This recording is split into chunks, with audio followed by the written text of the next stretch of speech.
Limbah organik pasar ternyata merupakan salah satu peluang pakan dengan biaya yang cukup murah. Setiap sahabat-sahabat kreatif ke pasar, bisa melihat sampah-sampah organik seperti kulit jagung, kulit tauge, sisa sayur-sayuran dan limbah kepala ikan seperti sampah ikan teri asin cukup melimpah.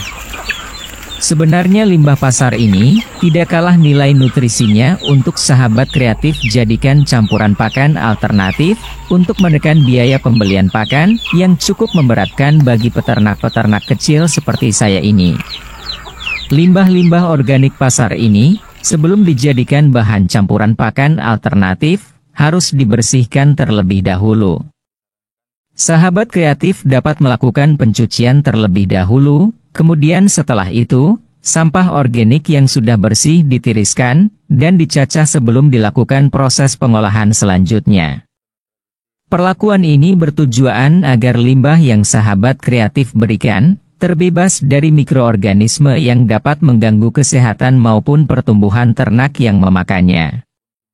Limbah dari sayur-sayuran, sebaiknya diolah terlebih dahulu, karena mengandung kadar air yang tinggi. Sehingga jika disimpan tanpa pengolahan, akan cepat membusuk.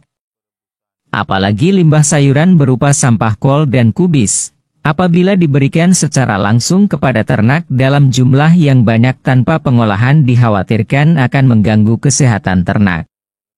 Pengolahan dapat dilakukan secara mekanis, kimiawi, ataupun biologis. Dari pengalaman yang sudah cukup lama saya lakukan selama ini, pengolahan yang saya lakukan adalah pengolahan secara mekanis, di mana sampah organik berupa sampah sayur-sayuran yang saya peroleh dari pasar, saya rebus dengan air panas terlebih dahulu. Perebusan merupakan salah satu proses pengolahan yang cukup sederhana sekali dan mudah dilakukan. Dapat sahabat kreatif lakukan dengan media air panas melalui perebusan, maupun dengan uap panas yang sering disebut juga pengukusan. Setelah dilakukan perebusan, hingga teksturnya menjadi lebih lembut, limbah sayur yang sudah kita rebus kita angkat untuk kita tiriskan terlebih dahulu, sebelum sahabat kreatif jadikan campuran bahan pakan alternatif yang murah lagi meriah. Selain limbah organik dari sampah sayur-sayuran, limbah organik lain yang dapat dimanfaatkan adalah sampah ikan teri asin.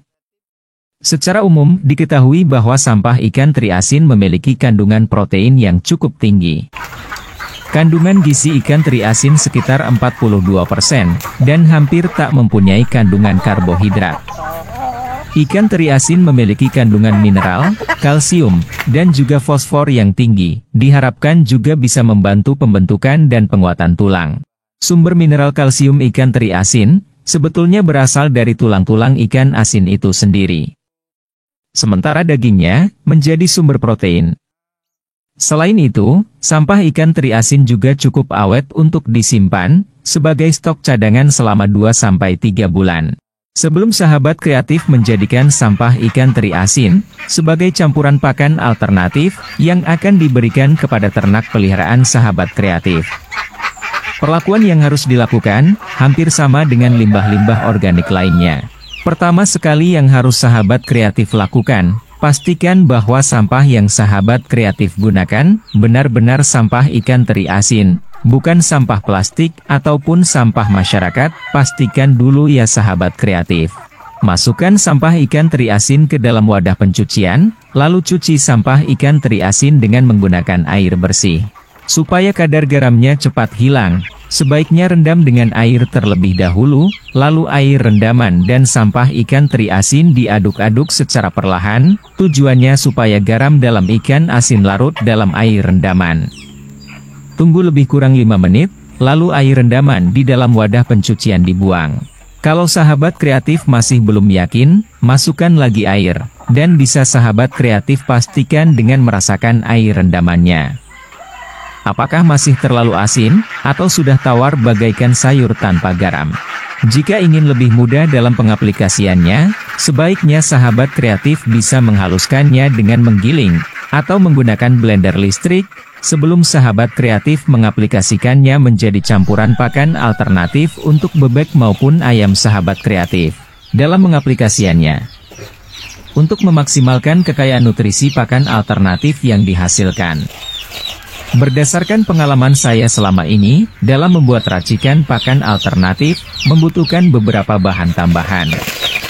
Limbah-limbah organik yang sudah diolah tadi, juga ditambahkan bahan lain, diantaranya bekatul atau dedak padi, jagung halus dan konsentrat unggas, yang nantinya dicampurkan menjadi satu dan siap menjadi pakan ayam yang sehat dan bernutrisi. Dari beberapa bahan tadi, bahan utamanya adalah bekatul atau dedak padi. Karena di samping harganya cukup terjangkau, bekatul mudah didapatkan. Untuk perbandingan bahan-bahannya, dalam 3 kg bekatul, ditambahkan 1 kg jagung halus, 2 kg rebusan limbah sayur, setengah kilogram limbah ikan teri asin, dan setengah kilogram konsentrat unggas. Sebagai bahan pelengkap, saya juga selalu menambahkan 5 sendok tepung ikan, 3 sendok tepung tulang serta 2 sendok mineral unggas. Namun hanya dalam jumlah yang sangat sedikit sekali.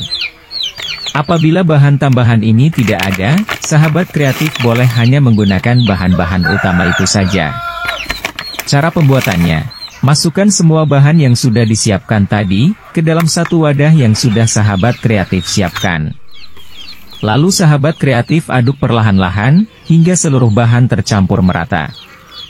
Apabila sudah tercampur semua bahan ini dengan merata, maka pakan alternatif ini, sudah bisa sahabat kreatif berikan pada bebek, maupun ayam kampung yang sahabat kreatif pelihara. Pemberian pakan alternatif ini, bisa sahabat kreatif berikan dalam bentuk pakan kering, maupun sahabat kreatif berikan dalam bentuk pakan basah. Untuk pemberian pakan basah, sahabat kreatif menambahkan air secukupnya saja, di mana kondisi pakan tidak terlalu basah, dan tidak terlalu kering. Selain itu, dari pengalaman yang pernah saya coba, pakan alternatif ini juga bisa diberikan dalam bentuk pakan fermentasi, di mana sahabat kreatif bisa melakukan fermentasi terlebih dahulu. Lalu pertanyaannya, bagaimana cara fermentasinya? Apa saja bahan tambahannya? Nantikan saja video selanjutnya.